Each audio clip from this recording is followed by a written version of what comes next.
All right, so I guess it would probably help a little bit if this wasn't quite so much in the way, right? So you guys could actually see what was going on. When we get to jamming a little bit later, we'll probably reposition that. But for right now, that should allow you guys to see pretty well. And initially, what I want to start with here is what I think most guitar players already know going in, and that's the C chord, which of course, if you start on the A string, you got your 3rd fret, 2nd fret, open, 1st fret, and then open at the top as well. Don't play the E, just the A strings and above. And then of course, they'll know the A chord, which most people play barred like this. But the reason that I don't do that is because the way I play, I finger pick a lot.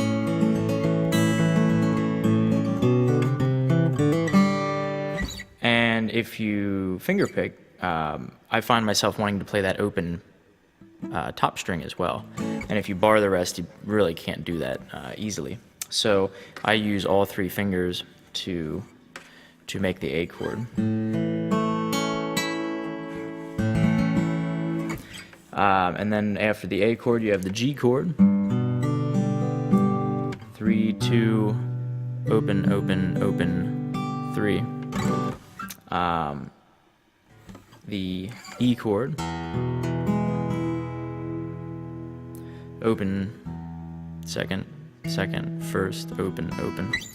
And the D chord, which starts on the D string, and then is open, 2nd fret, 3rd fret, and then 2nd fret. And a lot of people will play their D with 3 fingers, and I do not. I bar it. Again, it allows for a lot of walk downs and other possibilities, and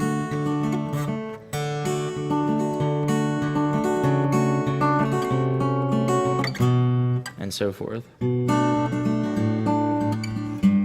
I have to investigate that sound a little bit later, but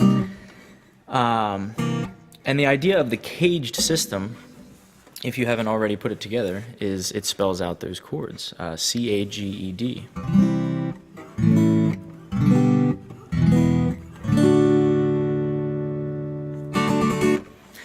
As such. And the unique part about this is when you put them together, I mean, everybody knows there's other chords, like, oh, what about F? The F chord, that's an important chord, right? But using this pattern, what you find is, the F chord is only a barred form of that E chord. If you finger the E chord in a different way, instead of using these fingers, and you incorporate these fingers and use your pinky, then you can slide that position anywhere on the neck.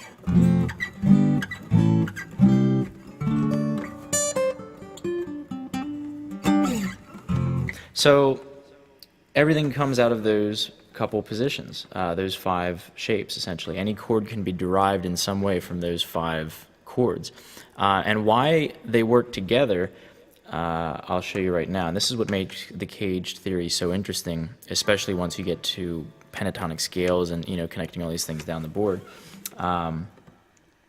If I take the C and play it, and then at the end of the C, at the 3rd fret, where that chord ends, I bar, and I make an A chord.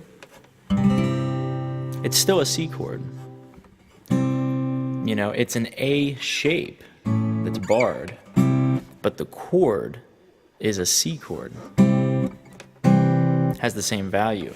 And you're like, well, man, that doesn't seem like, wouldn't it just be easier to play the open C? But depending on the song, depending on the situation, depending on other notes you might be playing or alluding to or accenting to, that's what starts to separate people into the realm of being a great guitar player versus just a good or an okay guitar player, being able to intertwine those ideas, I think. So when we take the C and then we put the A next to it, if we go to where the A ends on the 5th fret here, and we continue to bar that, and then we play the G shape Again, if you think about fingering your G differently with your ring and middle finger and pinky on the high string, it gives you, again, that bar to fret with. So when we come up here to that 5th fret and we bar this, we still have a C. They're all the same chord. And it works again with the E. You know, again, we're following CAGED. We're following that concept, C-A-G-E-D. We've done C and A and G. So now we're going to make the E shape, but we're going to finger it again so that we can bar it. Bring it up here, and that's going to be your high E shape C. You know, this one gets used a bit. You don't see that many people in a lot of songs playing like this chord. You know, that it's like, wow, that looks hard to play. How do you go from that to another chord, you know? And, you know, the first answer is obviously practice, but the more realistic answer is a lot of times you won't play the whole thing. One of the best examples I can think of off the top of my head like that is the Chili Peppers tune, Snow. You know, he's only fingering 3 strings out of the entire guitar. So if he just uses those shapes without worrying about the other notes that he's not playing, you can move around with those quickly, and then you can see the patterns, you know. Snow is a chord progression that is F sharp minor to E to B to F sharp. I'm sorry, the first chord is G sharp minor. But the intro is the same chords. The verse and the chorus are the same chords. What he's doing is he's fingering it like that, and then he plays the C shape here. Now he doesn't go the whole way down because he's only playing these couple notes. You know?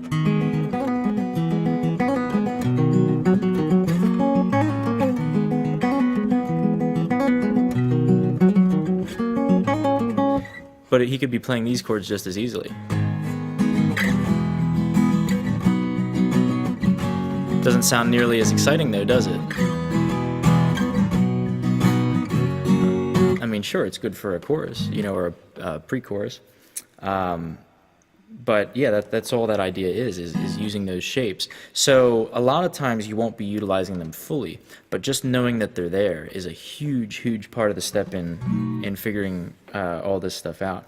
So we have C, we have the A shape C, we have the G shape C, we have the E shaped C, and then at the end of the E, where your ring and pinky are going to be, if we bar that and then frame a D chord, we have a C yet again, and now we've reached the 12th fret and everything starts over. So I have that, which isn't that pretty? It sounds nothing like this. Same chord, but you know what I mean? The quality of it is so different.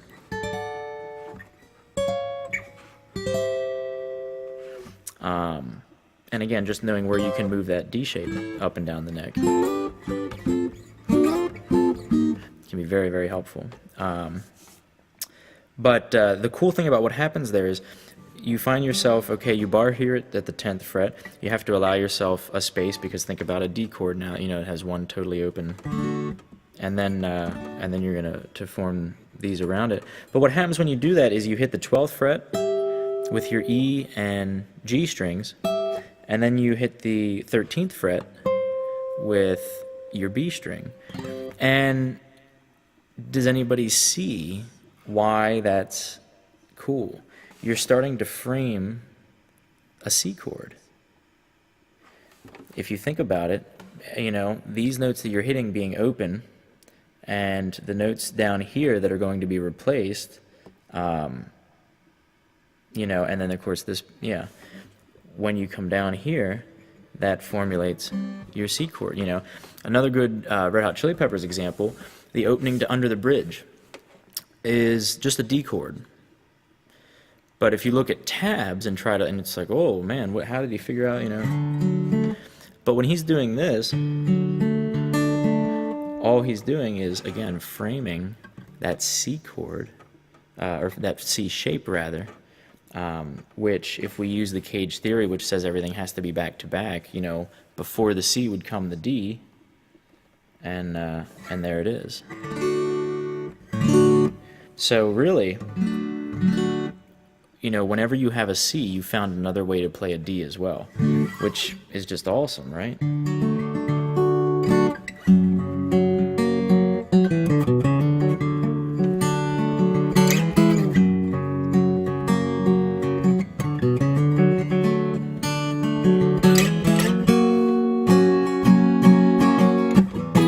And all that is, again, we're just moving that same shape of a chord. So you've learned now the 5 chords that make everything possible. C, A, G, E, D.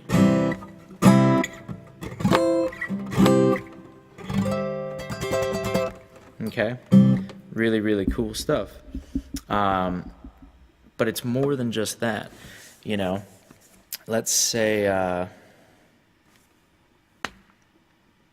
I'm playing a song and I'm like, man, I can't play this here, or I'm trying to figure out like what chord is this, you know. You can always take it back. So I say, okay, well, this is an A shape, and if we pretend that I don't know that this is a D, you know, because that's the problem that a lot of beginner guitar players face, you know. Okay, I know what the strings are tuned to when they're open, but you know, some of those notes don't have sharps, and so how do you know which note it is, you know? And obviously these are things that you should work on memorizing and becoming familiar with. But if you find yourself in the position where you don't know what chord it is, or you know, down the road when you start playing more complicated chords and you're like, wow, what is that? Or, well, if we're in this key, it's this kind of chord, and if we're in that key, it's another chord. But what I like to do is say, okay, well, that's the A, so before A would be C. So if I go to the beginning here and make my C, I say, oh, well, now I know I'm down to D. Oh, it's still a D chord. Okay. You know, obviously the better way to do that is to know, okay, when I make an A chord, this is my root note, and if this is a D, it has to be a D chord. But you can use these tricks to go up or down the neck at any time to figure out where you are, you know. Here's another good example. Let's say I want to play an E chord, but I don't want to play it down here. You know, that's been done, right? Where else can I find a good way to play that? One of the songs I play, if I can think about what it's called, is a song by the Kinks, Waterloo Sunset. On Waterloo Sunset, it does an opening that has a guitar run up here.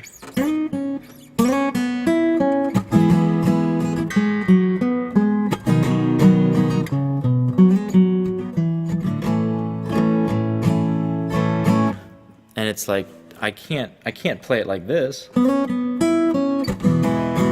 mean, I can, but it doesn't sound nearly as good, right? So that it's like, okay, well, I need to find where I can play that E. If I continue down the train, I'm going to say, okay, CAGED, C-A-G-E-D, after E comes D. So I frame here at the end of the E, leave my fret space, and then do that frame. Again, this is one of the harder chords to try to do, especially if you're new to it. But a good thing to remember is you only have to do the D string here. So if you can do that stretch, you're well on your way to being able to play anything that you want, basically. So I have the same E, and it's like, wow, just that alone sounds way different, doesn't it? That's cool, maybe I could use that somewhere. And if you don't want to play the D, you can bar it and make it easier on yourself, you know? And then after the D, you say, well, that's a little bit too bright, I don't want to use that one. You say, okay, well, I've already got the D shape, so all I have to do is come around with these fingers, and now I've got my C already formed. And again, that's part of the reason why I always play my D like that, pre-barred. If I have to move into that kind of position at any time, I can. If I'm going to solo off that, I'm already kind of there, you know, it helps out a lot. So so we've got the C there that we were working with, and again, it's important to distinguish. It is a C shape we're playing, but is an E chord. So so we've gone ahead and done that. Now let's say, all right, that's not the one I want either. ooh, okay, maybe I like the sound of that, you know. And there's a lot of rock kind of songs like Outside and stuff where you'll do just, you know, those kind of power chords. Again, it makes the E still thick, but a lot brighter, you know. And that's really, again, the way to unlock the guitar. You're talking about how many different kind of sounds you can pull out of, you know, there's only 12 notes in Western music. There's only 12 notes. That's it. That's all you got.